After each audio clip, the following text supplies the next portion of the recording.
let's get to it. The Q&A, 12 days to Christmas.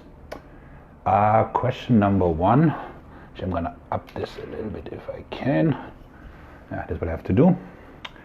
Question number one is, do mass gainers work? Well, yeah, they do. So mass gainers or weight gainers are basically high caloric powders, drink mixes, that come give or take with 15% protein, 5% fat, the rest carbs, right? So you mix them, get a bunch of calories, and so on and so forth. The problem is manifold. So one, they're often garbage. So many moons ago when I started training, I bought, this was like in the early 90s, what was called Crash Weight Gain number 7. It tasted great. It tasted awesome. The problem was, it was basically Nesquik. Cheap sugars, garbage protein, and a lot of cocoa powder. So, did I gain weight? Sure, but they could have been had for a 90% price cut. So weight gainers are a good way to basically hide a lot of ingredients in them just to get the calorie count up. So one way to do it would be simply you buy a quality protein powder, you get some oatmeal and some peanut butter and put it on the blender, and off you go, and then you're actually in command as to what you're consuming. Or you go to a website like nutrition.com and you buy a quality starch, something that's derived from, let's say, potato starch or so, a good weight gainer, a good protein powder, sorry, and then you add fats as you see fit. So most branded weight gainers are really of very low quality. That's why they can sell you a ginormous sack for $50, okay? Do you need digestive enzymes? I'd say yes, because the intestinal health of a lot of people these days has been compromised due to processed foods or antibiotics or whatever else, and so these digestive enzymes can help with you digesting like whatever you're consuming. You know, if you're in the business of eating a bunch of sauerkraut, you know, being German, I had to make that joke, or kimchi or so, then you'll probably be okay. With digestive enzymes. So digestive enzymes at the very base level are often essentially pineapple or papaya dried up. So in the olden days, as my daughter said, when people didn't afford good quality cuts of meat, they would get meat tenderizers and put them on the meat. Or it's the same if you're grilling a flank steak or whatever, and you put that overnight into lime juice, right? Gets tender. So that's the same idea. The brand you want to go with, in my personal opinion, is Enzyme. That's an enzyme that's made out of multiple plants, and it will help you with inflammation of your joints, your recovery in your digestive system. So digestive enzymes are definitely something that an athlete should look into. It will help with your recovery and your food intake, because if your food bill, as for many bodybuilders, is this much, then why not spend a little bit more to actually handle the food properly, right? Would that make sense? Yeah, good. Next question is interesting, to say the least. Does Viagra build muscle? It does. It does, right? So this is interesting. So in 1986, somebody figured out that nitric oxide increases blood flow. And then they figured out, well, if you get a medication like a PDE5 inhibitor that increases said nitric oxide and blood flow, we might have a cure for several heart diseases. So they developed sildenafil citrate and started shipping it out. But it was moderately successful in terms of heart disease. However, it had a bonus. So people had their sex life back, right? They got great erections. So now, how does this help with bodybuilding? Well, you know, not to play with words too much, but it increases the pump, right? So the more blood flow you have in your muscles, the more vitamins, protein, oxygen goes there, the better your training will be, okay? So that's one. Viagra, or sildenafil, or even Cialis, drops estrogen in lean men. So if you are, I think the cutoff is somewhere below 22 BMI or whatever, then you can basically benefit from a low estrogen level. If the BMI is higher, you would probably amortize in the first place, so that wouldn't work. Viagra also gives a moderate uptick in testosterone. So people that are low in testosterone, they get about 100 clicks or so from Viagra. And despite what the early research showed, it actually does help with blood flow and blood pressure. So a healthier heart will also enable you to work harder, lift harder, recover quicker, and all that sort of thing. And there's one study I found, but that was only in rats, so that doesn't say that much, but it seems that insulin efficiency had also been improved through Viagra. So Viagra would build muscle to a different mechanism than, let's say, steroids. It wouldn't actually increase protein synthesis or nitrogen retention and build muscle on the spot, but it would give you the tools to build more muscle through better blood flow, low estrogen levels, and higher testosterone. Okay? So since we are venturing in the gray market here, the next question is, Mike, what about MK677? So what is it? People always call it a SARM, a select androgen receptor modulator. It's not a SARM. It's not a SARM, okay? It increases your endogenous growth hormone production. It does so by upping your ghrelin.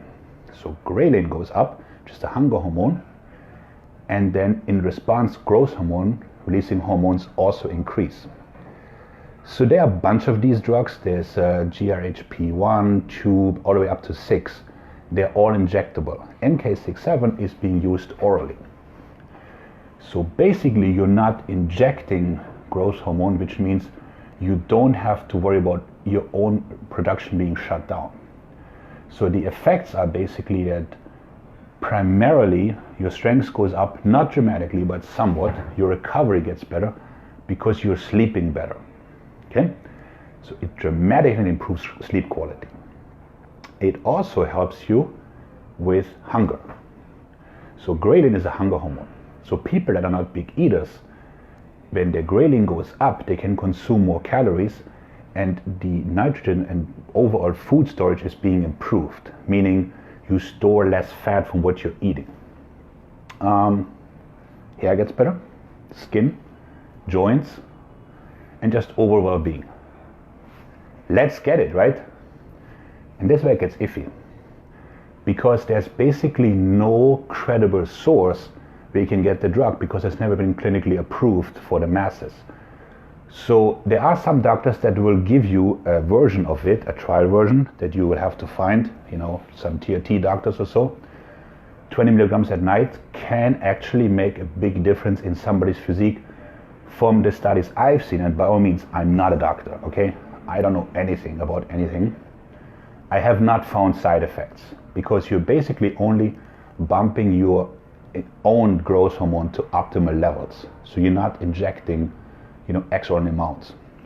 So the side effects of growth hormone are gigantism, organ growth, and all that sort of thing. Now, that being said, MK67 is very, very new. So I don't know what's going to happen in 10 years, what the side effects may be or may not be. However, the data is promising. That being said, the data is very scant, okay? And there's the issue of actually obtaining it.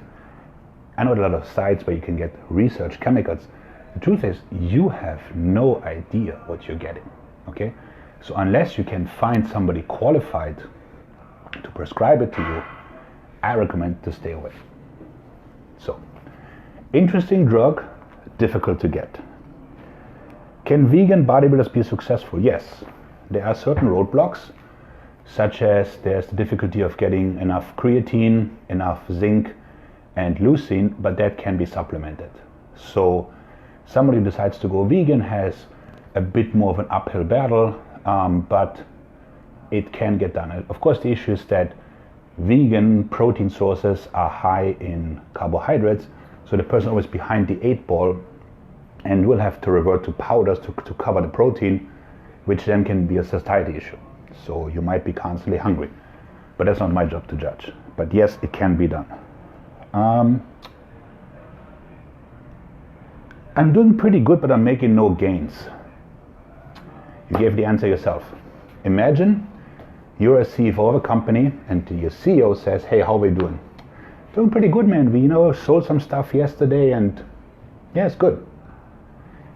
Your CEO is going to say, if I don't have a P&L by 5 p.m., you're fired. If you're saying I'm doing pretty good, it means you have no idea what you're doing, okay? It means you're not documenting calories, your meals, your lifts. You are totally lost in space. Just go back to the drawing board and put everything under the microscope. Your training, your eating, your sleeping, and I guarantee you, you will find the hole that you're falling through. Eating when traveling. Okay, that's interesting. So I feel that in a time of social media, people have become martyrs. Like, I'm so sick of seeing this endless parade of dried chicken and broccoli pictures. Okay, you can't cook, I get it, I feel bad for you. So then there's, oh, my brother's wedding, I ate off my Tupperware, I did. Dude, nobody cares, okay? Unless you have a competition the next day, there's no need to do this. So let's say you travel. So I can hear a story. So I was going to Germany, and I actually did have a semi-important photo shoot the week after when I was coming back. So I brought food, and I flew business on Singapore Airlines, which is an awesome airline. So I'm sitting down there, my huge seat, they bring you the menu, and I give the girl my Tupperware. And I say, can you heat this up? And she goes, sir, we have food on this plane. And I'm like, yeah, I understand that, but you know, from what I do, and this and so on and so forth. So she doesn't get it. So I just happened to be in a magazine that time, and I had brought some copies for my dad, so I showed the magazine. And then this became like a spontaneous Q&A in the aisle where they wanted to know how to lose weight and so on and so forth. And then they actually heated up my food. Since I was going to my dad, that the whole trip wasn't a big deal because then I have a kitchen there. So that's an extreme example where I really had to stick to my macros because I was actually doing something professionally that would have affected my physique and my career if I hadn't been in proper shape. The average gym rat should be perfectly capable of traveling and staying within a reasonable range. Like, one, don't eat airline food. It's awful. Just don't eat it. Okay, don't try to pick out the chicken or whatever. 2, come prepared. Bring fruit, protein powder, and rice cakes.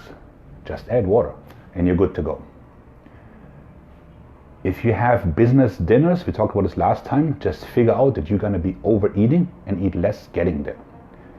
So unless you're traveling every week, there's really no reason to make this huge drama and Instagram post out of like your upcoming trip and how the TSA has harassed you with your meals. It's like Ronnie Coleman, Jay Cutler, Phil Heath, they travel all the time and they look pretty decent to me, okay? So it's not that difficult, okay? So there was eating when traveling. Hey, Mike David here. I remember you once mentioned it takes about 10% of the time to burn off stubborn fat. No, what I said is it takes 10% of the time to lose fat that you had. So if you are having a big belly for 10 years, and I'm oversimplifying greatly, it will take you 1 year to lose that belly. So in the times of Biggest Loser and I'm losing 80 pounds a week, this has gotten lost. But you have to give yourself 10% of the time that you were having to lose the weight in a sustainable manner, then it will stay off. So this goes back to what I talked about in the YouTube video once about the set point, okay? So if you lose the weight slowly in a sustainable manner, the body will adjust and will accept the new leanness as the new you. If you just drop down drastically, the body will shut down and you will come up even fatter than before. Let me make an example. Let's say somebody is 320, okay? And is really morbidly obese. That person being another month at 320, he's not gonna die. But that person crash dieting down to 200, bouncing to 350, could very well die. Okay? So that's where the 10% rule comes in. Now as for stubborn fat, that is a whole different ballgame because that depends on age, how much time you have to train, and how long you had it. And it's actually a good topic for the next video. So then there's mass gainers, we had that. Can bodybuilding cure mental illness? You're asking me? Any exercise can help with mental issues. And by mental issues, I mean more like a garden variety, such as common depression and so on and so forth. So exercise will not get rid of schizophrenia, for instance, right? But I firmly believe that anybody who has, be it depression or bipolar like yours truly, needs to do the following things: sleep properly, eat proper foods, and exercise. If you're taking medication for, let's say, I don't know, whatever it is, right? And then you're sitting there until 4 a.m. watching TV, eating nachos, you're not gonna get better. You're just not, okay? Now, it is difficult to exercise when you're dealing with depression or whatever, right? So the kicker to do it is when you're really in a slump, go for 10 minutes, okay? Just do biceps, okay? Just do something. Nobody cares what you're doing. The next day you just do triceps, right? And you go every day. So a depressed or mentally damaged, mentally ill person should train every day. Doesn't have to be for hours, like I said, 15, 20 minutes. But just to get over that hump. And then the next week you add 5 minutes onto that, right? But you have to do something. So once you start training, your cravings will automatically get better for better foods, and your sleep quality will obviously improve. So it's critical that you train. And I feel, particularly in this country, that doctors are very quick to prescribe, and yes, some people need medication, like myself included, because otherwise they just might do things that are harmful to themselves or others. But that's one part of the cake, right? You still need to do your part. So you cannot just go there to the pharmacy and be like, well, I did my part. So I feel that sleeping, eating, and training, and it doesn't have to be bodybuilding. That can be walking around the water reservoir, or you know, whatever it is that you want to do, are a must, not an elective. That's, you must do that. You owe that to yourself. So that's my take on that. Should beginners include strength training in bodybuilding? That's a good question. So, I mean, beginners, they automatically get stronger, right? But I do think that most people, especially younger generation, that hasn't grown up with playing outside or kicking a ball around, does not have very good coordination and muscle mass. So in my career, what I see more and more are young people that are just not ready to train. So if I take that guy and say we're gonna do overhead press, squats, and bend over rows, I lose the client because of injury in a week. So that guy is really better off if I put him through machines for a while and slowly work upon the big exercises, because he just can't do them, okay? So here we're gonna get stronger automatically, but for the most part I feel people are not ready to train in that regard, okay? You can type in questions, by the way. I think I have one or two more otherwise. So that's that. Mass gainers. My family is unsupportive of my eating habits. Honestly, for the most part, I feel that's because bodybuilders can be extremely annoying and self-righteous, and nobody wants to hear it, okay? So I feel like the moment people pick up a dumbbell twice a week, they become so holier than thou to everybody else. And then God forbid, like somebody else eats cake, then they are on top of them like there's no tomorrow. So I feel like, yes, there might be some people that might question what you're doing or so, but it really pays to look at yourself and your behavior toward quote unquote civilians as to what it is that they are doing, right? So I wouldn't be so quick to judge there. I mean, personally, yes, I had people that had their opinion about it, but you know, then you go this way and they go that way, and that's fine, because unless you live with them all the time, I wouldn't make such a big deal. Does weed cause depression and anxiety? Oh, that's just so painful. So the book, The Wheat Belly, right, is pretty much an example how to do everything wrong from a science standpoint. It's really amazing. Like, I mean, you would think like people just by default get something right, but to do everything wrong, that's actual work. So the wheat belly basically says, if we stopped eating wheat, everything gets better. Obesity, cancer, you name it. So the first problem, of course, is that's way too sweeping of a statement. Like cancer, that's 10,000 diseases. which one we're talking about. Obesity comes, there's society, there's nature, nurture, you name it, right? So depending on how you measure it, Americans either eat less bread or more bread than in the 50s. What has increased are calories. So since the 80s, we're eating about an extra 400 calories a day a person without moving an extra hour more. So that's 400 times 7, that's 2,800. That's almost a pound of fat gained a week. You do the math from there. So obesity is caused by calories. That's number one. His second claim, I think Davis is his name, and I looked this up properly, yes, is that insulin is what's killing us. Now we talked about this.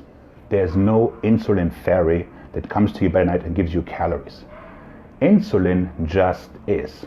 So, whey protein raises insulin, not just carbs. A lot of different things raise insulin, okay? So he's saying that wheat bread raises insulin more than other things. Well, that depends. Because you gotta look at two things. How many carbs you're eating, that's the glycemic load, and what's the combination. So for instance, white rice has a high glycemic index. But I usually eat my white rice with some chicken and some nuts. That brings the insulin down, right? Also, how many carbs are you eating in one sitting? That impacts the insulin raise. Secondly, are you active? Are you using those carbs? That all plays into a role. So just simply to say that wheat is the worst. So he says that potato chips release insulin less than bread. That's true, because they're fatty. Now, if I eat 3 bags of potato chips a day, that's probably not a good idea either. So that's insulin for you. Then, of course, there's the gluten. The evil gluten. Ever been to France? See all these people dying by eating croissants, death by croissant. Oh no, Pierre, don't eat the croissant. Oh, there he goes. Gluten does not kill anybody. So what happens is, Johnny Fatman decides he needs to lose weight. He reads about gluten. He cuts out pizza, burgers, and donuts and starts eating sushi, potatoes, grilled meat, and salads. Loses 80 pounds, says hallelujah. Damn. Was he gluten tolerant? No. He just cut the calories dramatically. Okay? There is no non-celiac related gluten sensitivity, meaning you either have celiac disease or you don't. And yet people still run out and say they're somewhat gluten tolerant. You're not. Unless you have celiac disease, you're not gluten tolerant. What does happen is the so-called FODMAPs, which are short sugars or sugar alcohols, they cause upset in people's stomachs. So if you watch my protein video, I mentioned those guys. They can cause all kinds of digestive issues and so on and so forth. Funnily enough, gluten-free products are usually full of them, because to make a product gluten-free, you have to give it viscosity and chewiness any other way, so people use this. So then they actually get sicker as if they had just eaten bread, which is basically unprocessed, but marketing, guys, marketing. What about depression? So depression is not caused by gluten or wheat. There's some very scant evidence, and that's only in animals, that there might be a way that tryptophan is being depleted by an overconsumption of white flour. That could be combated by drinking milk and eating animal protein, but there's very, very little evidence. So in the grand scheme of things, whenever somebody says, this particular food causes all these diseases, you can pretty much set your BSO-meter at 100, because that's what it is, okay? Gluten has been around for 10,000 years, and yet out of a sudden in 2015, everybody got sick. That's just nonsense, okay? So there are some people that have celiac disease, and that's very horrible, and that's painful, and they really suffer. The rest just ate too much, okay? And with that, I'm gonna call it for today, because I actually gotta, go to work and things like that. Thanks for watching. Please share the videos if you like them, and see you next week. Bye.